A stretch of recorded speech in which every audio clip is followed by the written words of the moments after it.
wish it was someone else rather than my mother, but I'm a God-breed man, so I don't want to put that pain on nobody else. I'll take it. But it's hard. It's hard. We spoke to the mother of one of his victims in New York, both of whom have orders against him. You're not going to do anything until someone dies. And look what happened. She got online one day and said out loud what a lot of people only think to themselves, that she wanted a white boy, somebody different who would love her the right way. Life seemed to hear her, and it sent her Stephen. A little under a year later, she was bleeding out in a parking lot while the man she picked set himself on fire down the road. Watch her mother in New York, who watched this same man torture her own daughter for a year and a half, standing in front of a camera and saying the one thing that every police desk and every courtroom was somehow too slow to hear. A year and a half you harassed and stalked my daughter. A year and a half you have tortured her. Balloons taking flight to honor the life of a woman lost to domestic violence. Now, let me take you all the way back, because to understand how a young woman ends up dead in a parking lot with an active protective order out on the man who killed her, you have to understand who she was, who he was, and how a system that was sitting on 6 protective orders against the same person still handed him his freedom for $2,500. Her name was Stacey J. Charles, and she was born on May 26, 2002 in Haiti. She came to the United States in September of 2008 when she was only 6 years old, crossing over with her brother Christopher and her parents Jeanette and Jerry. And the family settled into the West Bank side of the New Orleans area, out in the Harvey and Gretna neighborhoods, where a lot of the Haitian community had already put down roots. She was the first child on her mother's side, so from a young age she was the little helper, the babysitter, the one holding the smaller kids while the grown folks handled business. And that caretaker streak stayed inside her for the rest of her far too short life. She graduated from John Ehret High School in 2020 and then enrolled at Louisiana State University over in Baton Rouge, which is where she was still studying when everything fell apart. The people who knew her paint the same picture over and over again. A girl who sang and danced at church, who did cheerleading, who loved Haitian food and doing hair and makeup, and who had that kind of humor that made a whole room turn and look when she walked in. Her Catholic faith mattered to her deeply, so much so that her funeral would later be held at the same St. Joseph Church in Gretna where she used to sing. Just a beautiful soul, and just someone that you always wanted to be around, someone who had a beautiful smile and always made you smile, especially when you needed it most. She was also the type who would ask her mama to wire money back to relatives still in Haiti, because being generous with the little she had was simply built into who she was. She had a real gift for making the people around her feel seen, always ready with a compliment or a word of encouragement, and the folks who grew up around her still talk about how she brought laughter into every house she stepped into. She was protective of her family too, literally the kind of daughter who would call home just to check on everybody. One of her college friends put it as plain as it gets when she described Stacey as a beautiful soul, happy and bubbly, with a smile that lifted other people up, the kind of person that everybody wanted to be around. Her boss said almost the same thing, that Stacey kept her head up and kept pushing toward her school goals no matter what was weighing on her. And by the fall of 2025, she had even bought her first car, which for a young student building a life from nothing is a genuine milestone.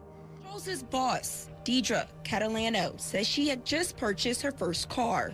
You would have never thought that she was going through all of this. She always kept her head up high. She did not let it get her down. She continued with pushing forward and her goals, going to school. That car, sadly, is going to matter later in a way that nobody around her could have ever imagined. Somewhere in that stretch of building a life and dreaming about love, Stacey had gone online and put a wish into the world, saying she wanted a white boy. There is nothing wrong with a young woman speaking openly on what she wants in a partner, and the only reason it matters to this story at all is because of who eventually stepped into that space. The man who answered that wish turned out to be one of the most dangerous people she could have possibly let anywhere near her, and by the time she understood that, it was already too late to pull free. That man was Stephen Heinrich Jr., 28 years old, out of LaGrangeville up in Dutchess County, New York. On paper, if you went back a few years, he looked like a completely ordinary suburban kid. He came out of Arlington High School in the class of 2015, and he could actually play some baseball, a left-handed pitcher good enough to get recruited to play at Dutchess Community College. The kind of clean-cut athletic profile that you would never glance at and think, this is a man to fear. But underneath that record sat a completely different history that a whole line of women already knew about firsthand. And by the time Stacy crossed paths with him, he had left a trail of restraining orders and harassment complaints across New York that should have been a flashing red light to anybody who got close. Court records in his home state tie him back to a family address in Dutchess County and to more than one civil case brought by women accusing him of relentless harassment. And there was even a separate traffic arrest on his record from the year before. None of that made the news at the time, and none of it followed him down to Louisiana in a way that mattered, which is a huge part of why nobody around Stacy understood the size of what she was dealing with. On the surface, he was a former college ball player from a quiet suburb, and that surface is exactly what kept the danger hidden until it was too late to matter. Here is the thing about Stephen that courts in 2 different states were slowly learning the hard way. He did not know how to let go. When a woman told him no, that no became the beginning of the story instead of the end of it, and the campaign that followed was relentless, organized, and cruel in a way that wore people all the way down until they could barely function in their own lives. One mother in New York understood that pattern better than anybody alive, and she would later look straight into a news camera and describe exactly what this man does to a woman who dares to try and leave him. He created like any dating site, any type of thing. This man would create a page for my daughter. It's behavior that Dominique Ramkaran and her family know well. Everything that he did to my daughter, he was doing to the same girl. So that is who answered Stacy's wish for love. Now, let me show you how a stalker in New York quietly became a killer in Louisiana, and just how many hands the system already had on this man long before he ever got anywhere near her. To really feel how badly Stacy was let down, you have to look at the women who came before her, because Stephen Heinrich did not suddenly turn dangerous on the night that he killed her. He had been dangerous for years, and the paper trail proves it beyond any argument. The Baton Rouge Police Department said flat out that he had 6 out-of-state protective orders filed against him by different women, most of them out of New York, and he had already been convicted in Westchester County of violating a protective order against a former girlfriend, which is why he was walking around free on probation the entire time he was chasing Stacy.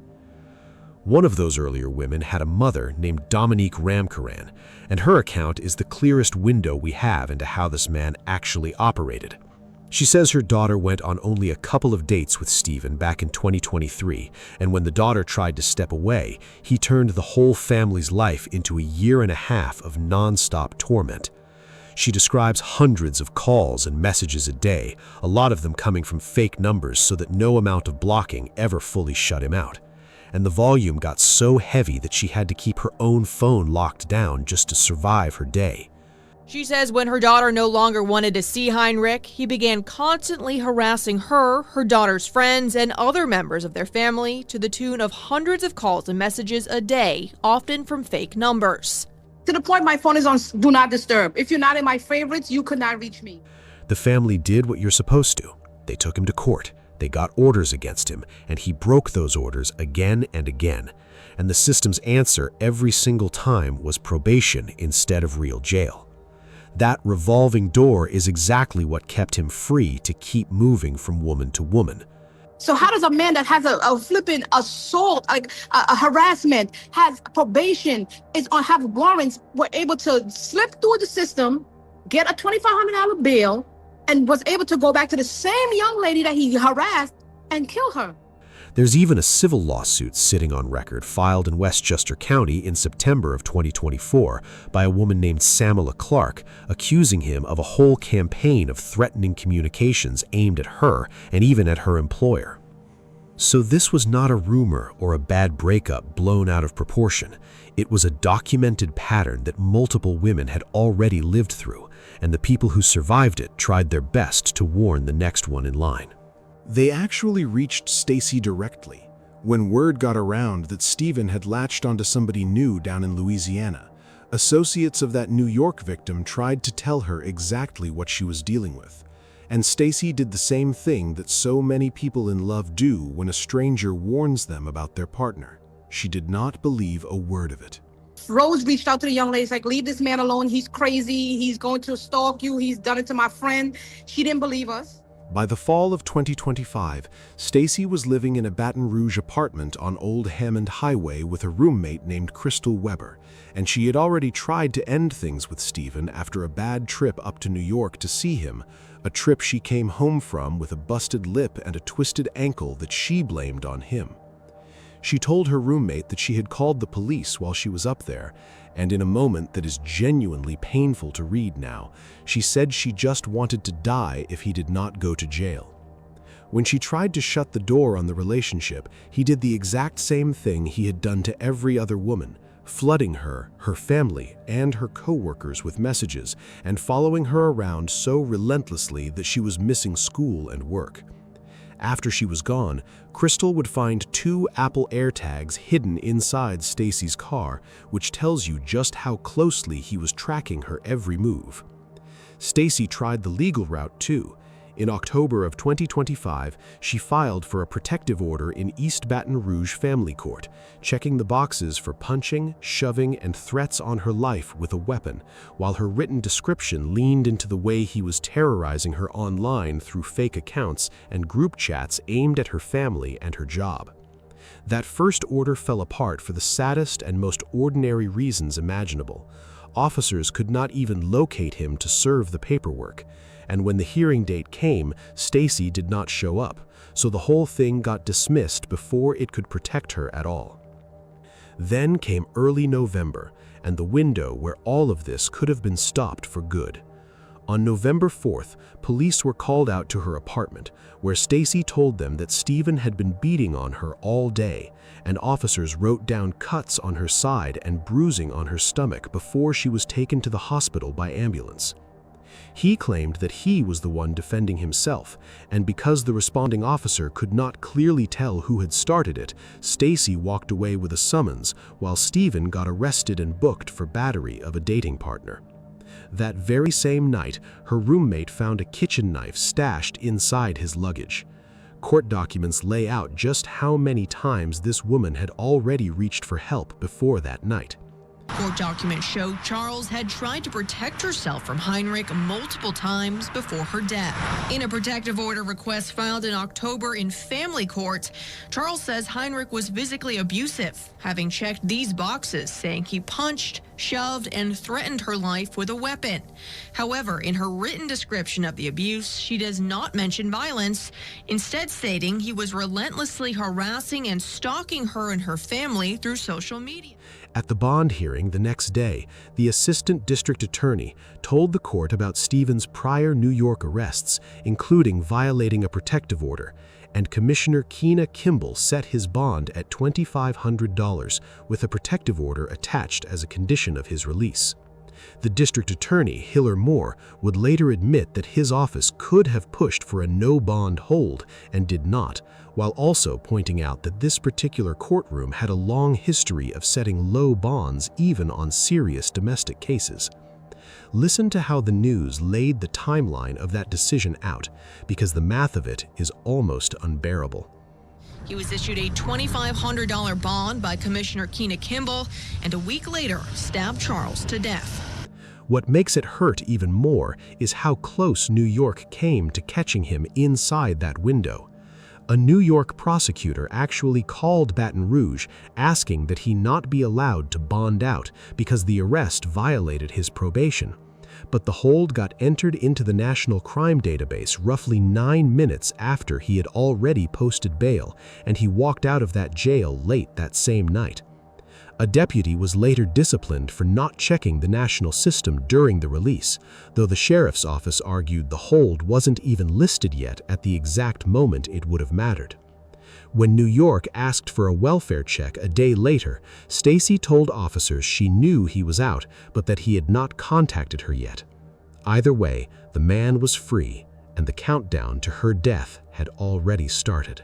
When it was all over, the officials involved were left explaining how a man with this much history slipped through their fingers. The district attorney talked about the crushing number of domestic cases his office handles every year and promised to change how they run background checks going forward, while the police chief argued that his department had done its job by making the arrest and that the decisions about holding somebody fell to other parts of the system. But for the women who had been sounding the alarm about Stephen Heinrich for years, all of that sounded like the same excuse dressed up in different words, and Dominique Ramkaran summed up the whole failure in one devastating line. The system failed both of these young ladies. It failed every young lady that had to go in the path of this man. He was supposed to be in jail.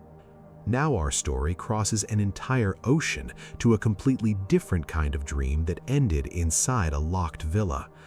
That is our first woman, a girl who spoke a wish for love into the internet and had the worst possible man answer it. Our second woman lived in a world that looked like the total opposite of a Baton Rouge parking lot, a world of private planes, luxury resorts, and a fairy tale engagement, and yet her family will tell you that the ending felt every bit as wrong. Her name online was Ashley Janae, and the way the internet first met the news of her death tells you how strange it was from the very first day. 31-year-old Ashley Janae was found dead inside of her hotel room while on vacation in Tanzania with her fiancé. A fiancé who is suspected by many people of murder. Behind the influencer name was a woman named Ashley Robinson, born on April 5, 1995, with roots in the Philadelphia and South Jersey area before she moved down to Miami in her 20s to chase modeling and content creation in a city built for exactly that kind of dream. She grew a real following, somewhere around 80,000 people and more on Instagram, and her whole brand was what she called the soft life, that aspirational blend of travel, fashion, wellness, and peace, the idea of choosing ease and softness over the daily grind that wears everybody else down. She even had a brush with the mainstream, appearing as one of the brides in Drake's 2022 music video for the song Falling Back, which is the kind of credit that fits perfectly with the life she was selling to her followers. Before the private jets and the resort villas, she had come up like a lot of people trying to make it in that world, working her way through modeling, e-commerce shoots, and brand partnerships, with some profiles even noting a stretch as a bottle girl at a Florida nightclub before the platform grew. She kept her early backstory mostly private and pointed her pages forward at the life she was building rather than the road behind her. And the loved ones who spoke after her death all landed on the same handful of words, that she was vibrant, positive, and outgoing, with nothing about her that ever hinted at pain underneath the shine. To the people watching her page, she looked like a woman who had cracked the code. The man in her life was Joe McCann, and the internet was quick to put a name and a title to the fiancé at the center of it all. He was 45 years old, the founder of a crypto and investment firm called Asymmetric. He was not some random guy who came out of nowhere either. He had a serious resume in finance and technology, years on Wall Street, a software startup he built and later sold, a stretch working at Microsoft, and a real name in the crypto world with well-known backers behind his firm. This guy is a finance expert who runs the best performing hedge fund in the world over the last year and generated millions in crypto. So I asked him, what's wrong with the get-rich-quick stories we keep seeing? And here's what he said. People want the easy button, so they search the internet and go, how do I become a crypto trader? That's awesome, but that's not actually going to make you a really good trader. And so the media also loves to highlight these types of things. So if somebody's like, meet the kid who put $800 into WIF and made $2 million, that's a lottery ticket. Until that incentive model changes, you're just going to see more and more people actually produce that type of content, which these media outlets love because it's like a cheap hit of dopamine for people that can. He had gone through a rough patch professionally in 2025 when one of his funds took heavy losses and he had to publicly shut it down. But there was nothing violent in his public record before any of this. No arrests, no history, nothing that a normal background check would have flagged for Ashley to worry about. The two of them had been together for about a year, and to the outside world they looked like a couple built for the exact lifestyle she posted about every single day.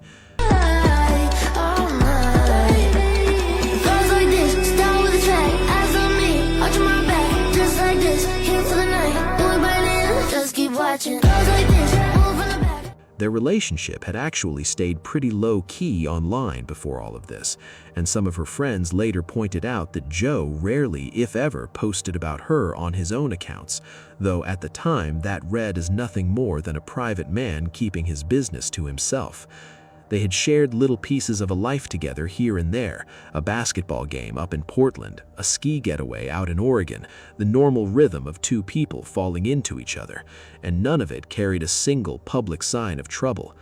That is part of what made the ending so impossible for everyone to process, because on the surface there was nothing to see coming. In early April of 2026, the two of them flew to Zanzibar, Tanzania to celebrate her 31st birthday, and for a few days it played out like the highlight reel of her entire brand. They stayed in a luxury villa at a high-end resort, and during a safari excursion, Joe got down on one knee against an African landscape and proposed, with Ashley posting the video looking absolutely overjoyed and accepting on the spot.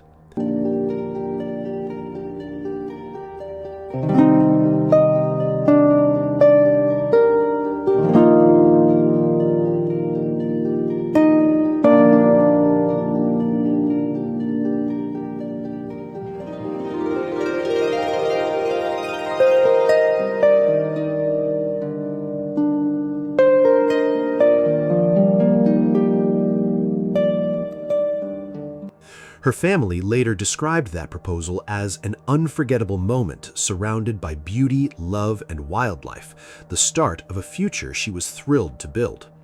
The internet later broke down just how tightly the birthday and the engagement were wrapped together.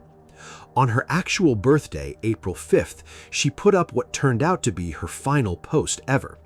A picture of herself feeding a giraffe with rose petals arranged on the ground spelling out a birthday message and a caption saying she was exactly where she needed to be.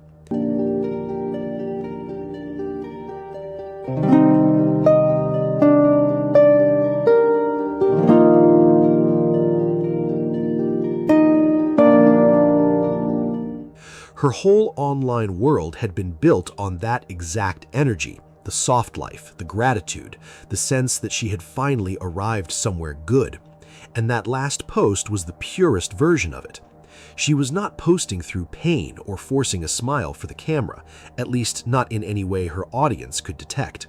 And to the people who had followed her for years, that giraffe photo read like a woman at the very top of her happiness. That is the image her friends and family simply cannot line up with what the world told happened next. And honestly, once you see it, neither can most people. Because just a few days after that giraffe photo, the dream trip turned into a nightmare.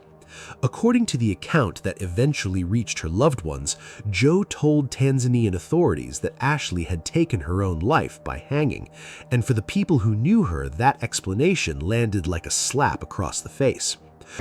Yeah, absolutely. Ashley Robinson, known as Ashley Janae on Instagram, was just on a 31st birthday trip with her boyfriend turned fiance. And of course, by all accounts, it was a beautiful fairy tale that quickly turned into a nightmare. Initial reports claiming that the influencer took her own life, which is something the family simply says couldn't be true when they're looking for answers.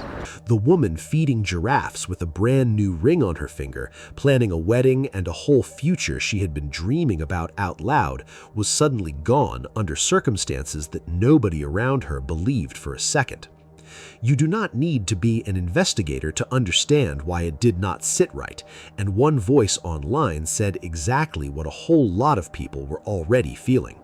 Maybe it's just me, fam, but I find that extremely hard to believe that she hung herself. But what about you?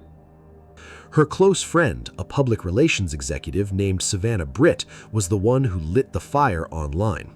She posted a message demanding answers that spread across every platform, saying plainly that anyone who knew Ash knew she would never take her own life and that they needed answers now. Within hours, the hashtag was everywhere, and the case became one of the most talked about stories on Black social media, with thousands of people questioning the fiancé's version of events and asking how an American woman could die like this so far from home with almost nothing said by anybody official. What the family actually believed and what the investigation eventually concluded is where this story splits right down the middle. To understand why this case tore the internet in half, you have to lay the two stories side by side because they do not match, and the wide gap between them is where all the suspicion lives to this day. On one side is what Ashley's family and friends knew in their bones about who she was. On the other side is what the police in Zanzibar eventually put down on paper. Both sides were looking at the same young woman, and they walked away in completely opposite directions. The people who loved her did not stay quiet about it.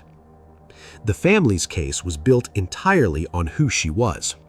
In their joint statement, the Robinson and Endress families said Ashley was found unconscious in her villa, rushed to a local hospital, and pronounced dead hours later, and they called the circumstances suspicious with many unanswered questions.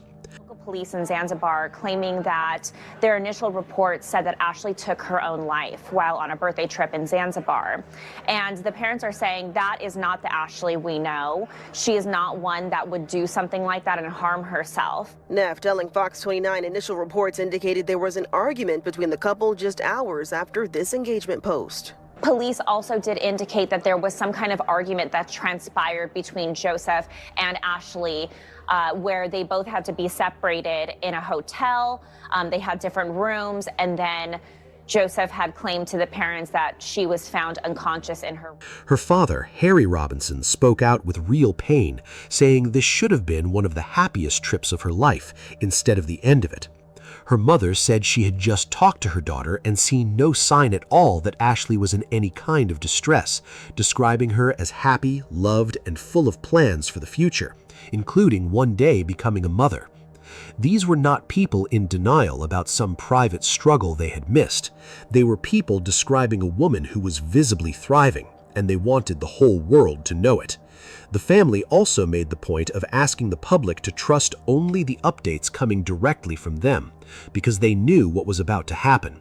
They understood that a story like this, an American woman dead in a faraway country under a cloud, was going to become a playground for every theory and every rumor, and they were trying to protect her daughter's name while they still searched for the truth. They said the suddenness of it, the unanswered questions, and the sheer distance from home had made an already unbearable loss even heavier to carry. Then there were the details that kept the suspicion burning long after the first shock. Supporters online zeroed in on Joe McCann's behavior after her death, pointing out that he seemed to keep posting normally and had said very little publicly, which for a grieving fiancé struck a lot of people as strangely cold. Old anonymous comments even resurfaced, screenshots of followers who had supposedly warned Ashley months earlier to be careful in that relationship. None of those warnings were ever verified, and none were ever tied to a real, named person.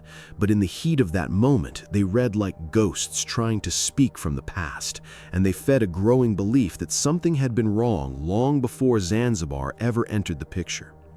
Her friends were blunt about what they suspected really happened. Here is where honesty matters, because telling a real story does not mean bending the facts to fit the feeling in the room. The official position from the North Unguja police was that this was a self-inflicted death, coming after a disagreement between the couple led hotel staff to move Joe to a separate villa. Police said there was no evidence linking him to any crime, that he cooperated fully with them, and that they could not detain or charge him under those circumstances. His passport was held while the investigation kept going, but at no point was he ever arrested.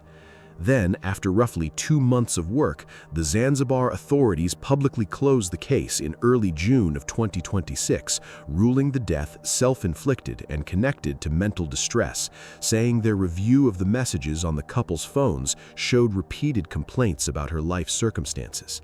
No third party was ever implicated, and no charges were ever filed against anyone at all. Joe McCann eventually did speak, calling the loss an incomprehensible tragedy, describing his grief and his heartbreak and his emptiness, and after the ruling, thanking the Tanzanian police for what he called a professional and thorough investigation. So you are left standing in a genuine standoff. The people who loved Ashley still hold tight to the joy in those final posts as proof that the official story cannot possibly be the whole truth, while the authorities who worked the scene insist the evidence only ever pointed one way. Both of those things can be sincerely felt by good people at the same time, and that is exactly why this case never gave anybody real peace. A foreign investigation adds its own layer of doubt too, because the family could not simply walk down to a local precinct and read the file, could not sit with a detective they trusted, and had to rely on statements coming from thousands of miles away in a system they did not know.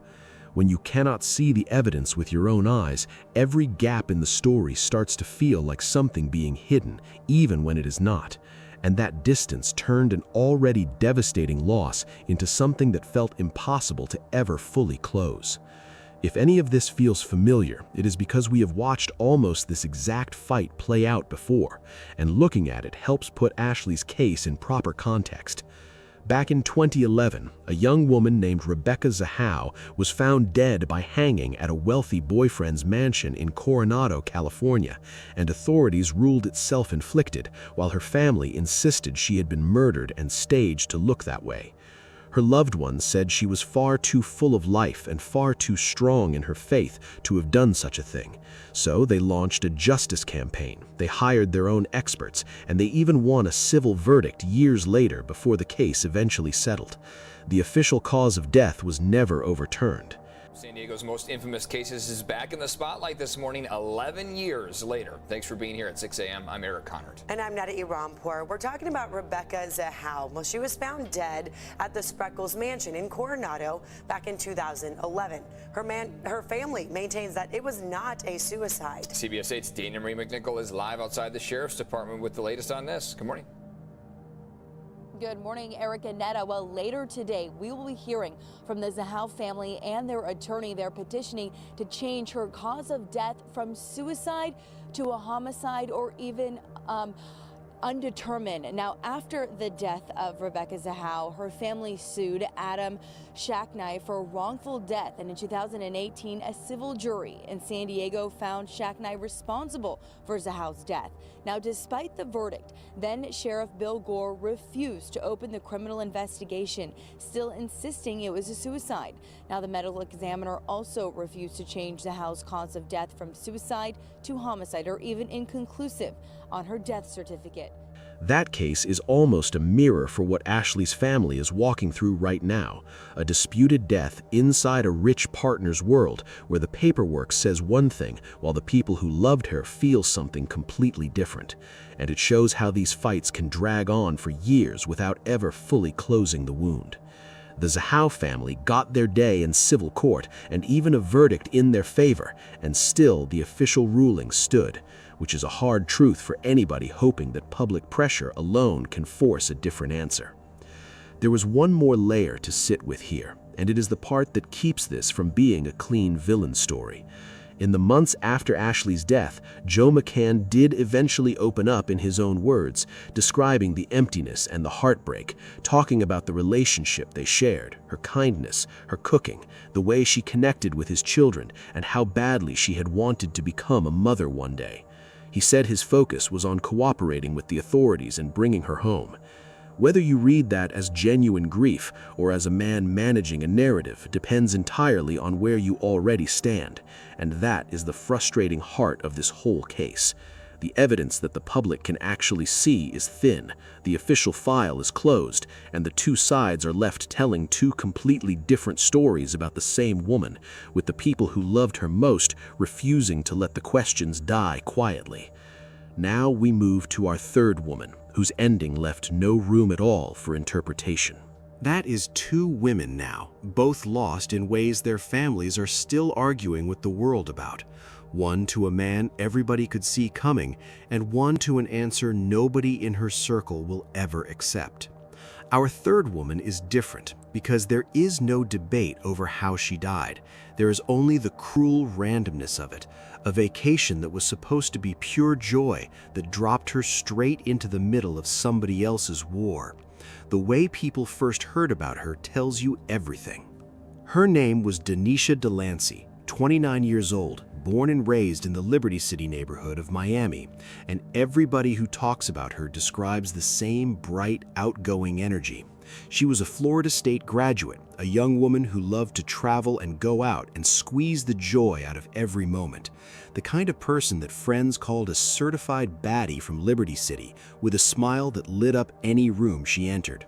She had no criminal history, no gang ties, no connection to anything dangerous whatsoever. She was, by every single account, just a regular young woman living her best life, and that ordinariness is exactly what makes what happened to her so hard to sit with. She was not out there chasing anything reckless. Her people remember her for her bright smile and her contagious laugh, for the way she lit up a room and made everybody around her feel good, and the tributes that poured in after her death kept circling back to that same warmth. This was a woman who traveled because she loved life, not because she was running from anything. And that is worth holding on to as the story turns dark, because nothing about the way she moved through the world invited what came for her. In early March of 2026, Denisha flew to Sint Maarten, the Dutch side of that Caribbean island, with her sister Sincaria and one friend to celebrate Sincaria's birthday. They did everything right by the book of smart travel, booking a private Airbnb and arranging a private driver for the entire trip so that they would never have to rely on random strangers to get around. It was their very first full day, and their very first full day was exactly what a girls' trip is supposed to look like: a day party, the beach, and then a night out to cap it off.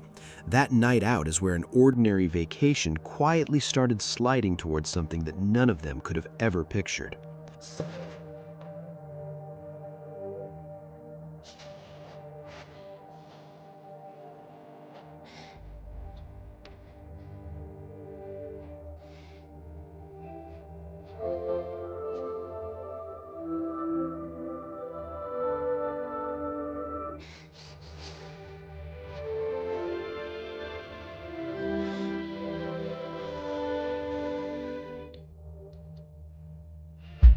The group ended up at a nightclub, and while they were there, Denisha met a man from Trinidad who was living on the island, a man who came across as generous and charming that whole night.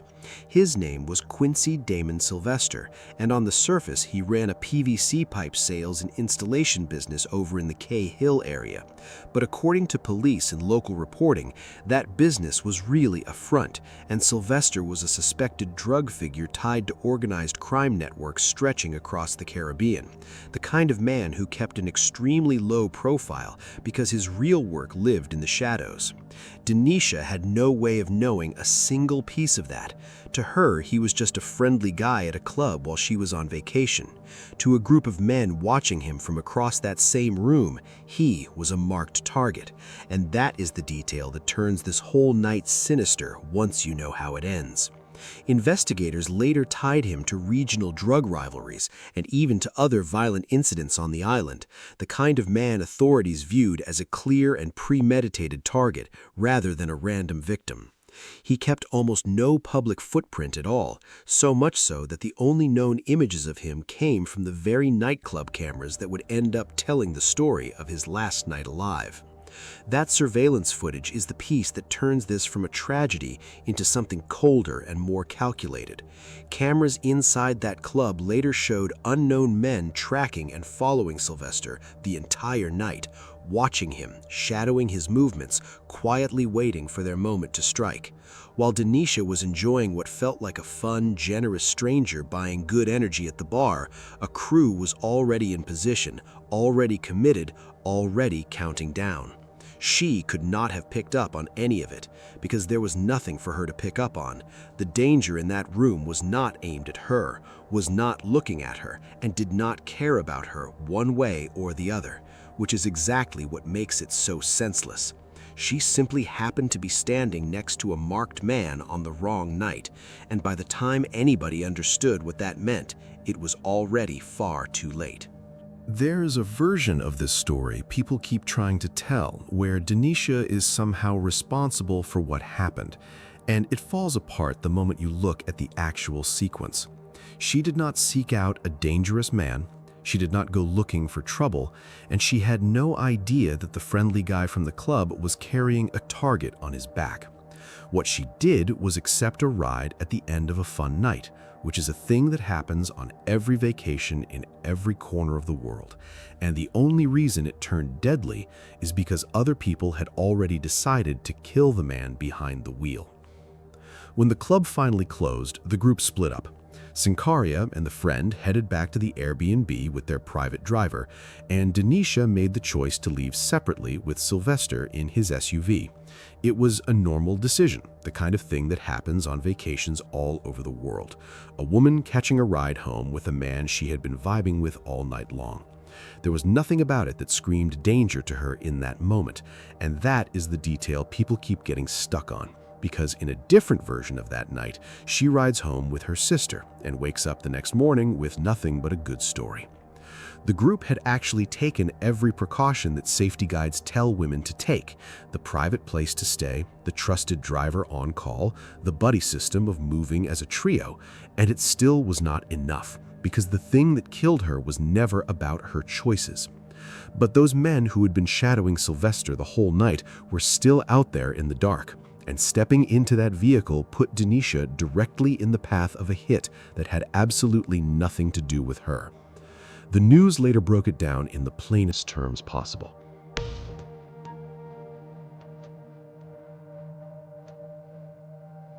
A 29-year-old Miami woman, Denisha Delancey, was fatally shot in St. Martin on March 2, 2026, after gunmen ambushed a vehicle in what is believed to be a targeted attack on Trinidadian businessman Quincy Damon Sylvester, who also died at the scene.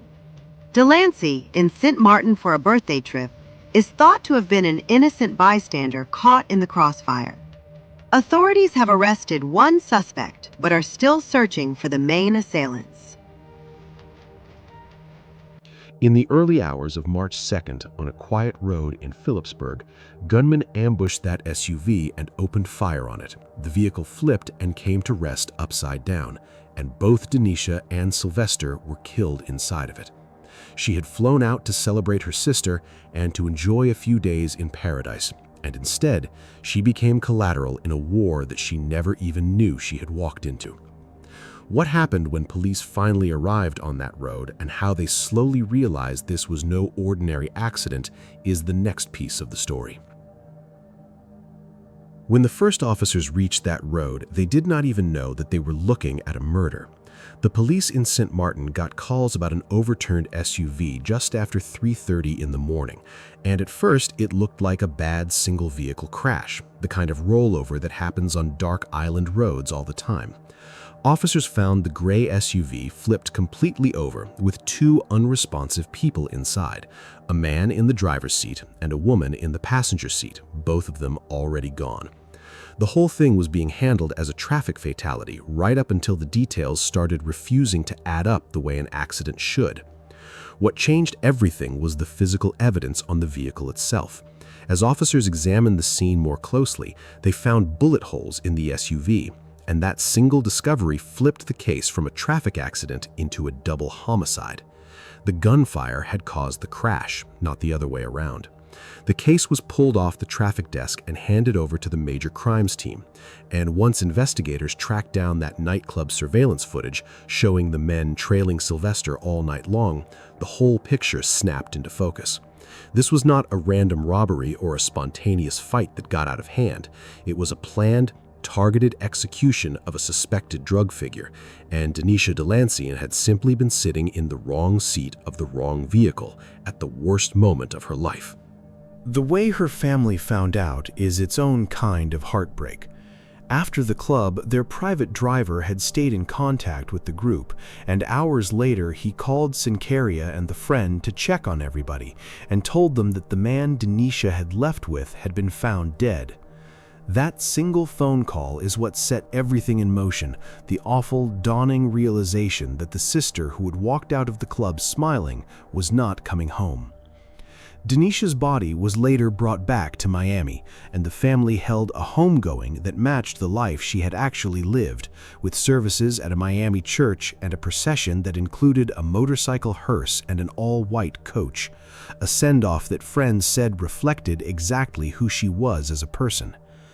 The line that kept getting repeated in every tribute was that she had gone on vacation with her sister and come home in a casket, and there is no way to soften a sentence like that.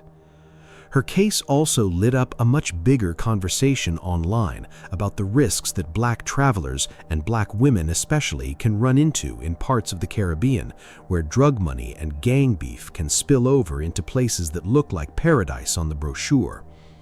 That conversation matters, but it should never slide into blaming her, because being a tourist in the wrong spot at the wrong second is not a crime, and she paid for a decision she had every right to make.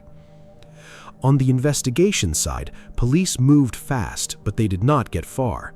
They ran targeted house searches across the island, and on March 4th arrested one Trinidadian man, identified only by his initials, who remains in custody. But the main shooter and the rest of the crew, believed to be several Trinidadian nationals connected to the wider criminal network, are still out there and being hunted across the region.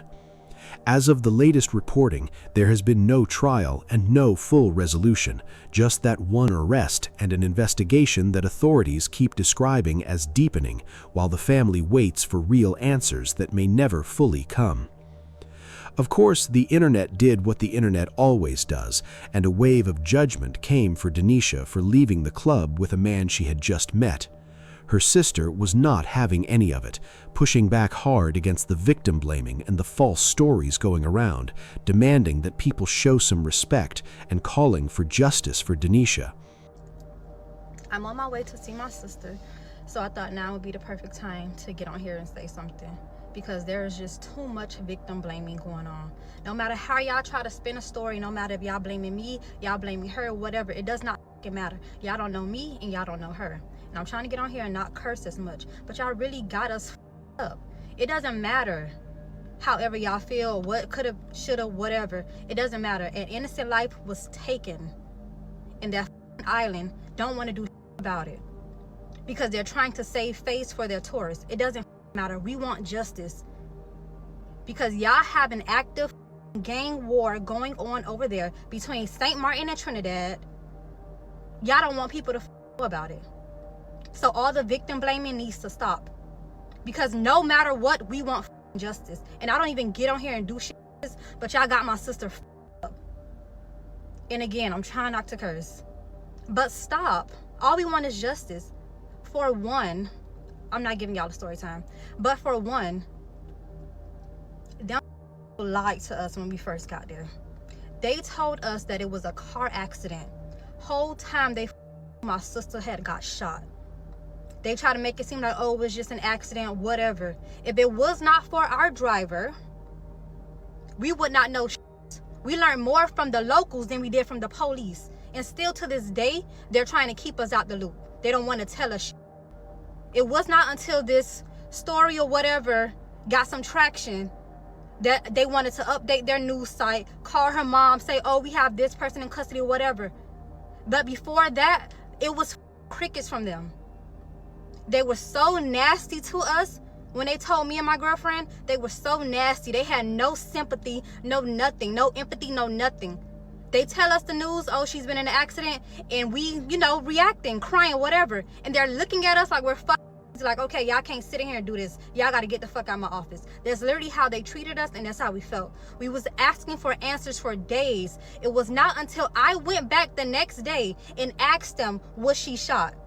Because the driver, our private driver, told us that. He told us everything we already knew before we got there, what was up, but they did not want to tell us nothing. They wanted to lie and say it was a car accident to save fucking those tourists, because they did not want it to get out that an American innocent female had been murdered. And she was right to push back that hard, because the responsibility for a targeted ambush sits squarely with the men who pulled the triggers, not with a young woman who simply accepted a ride on vacation like millions of people do every year. Denisha's story is not nearly as rare as we would all wish it was, and one similar case makes that pattern painfully clear. Almost exactly 1 year earlier, in January of 2025, an American woman named Shimon Duncan, a 50-year-old sheriff's deputy from the Chicago area, flew to the Turks and Caicos Islands to celebrate her own sister's birthday and was shot and killed at a rooftop restaurant when gunmen opened fire from across the street. A Cook County deputy was shot and killed in Turks and Caicos last night. The family of Deputy Shimon Duncan says she was struck by a stray bullet on the rooftop of Aziza Restaurant and Lounge in Providenciales. The 50-year-old deputy had been on vacation there celebrating her sister's birthday. Preliminary reports indicate Duncan was not the target. Local authorities are investigating. The sheriff's office released a statement saying their hearts are broken for Deputy Duncan's family. Duncan worked for the Cook County Department of Corrections for 20 years. It was someone else rather than my mother, but I'm a God-breed man, so I don't want to put that pain on nobody else. I'll take it, but it's hard. It's hard. Just like Denisha, she was an innocent bystander, killed alongside a local man who also had nothing to do with the dispute, caught up in violence that had nothing to do with either one of them. 2 Black American women, 2 Caribbean birthday trips, 2 families left burying somebody who did everything right and still ended up in the crossfire of a beef they never signed up for.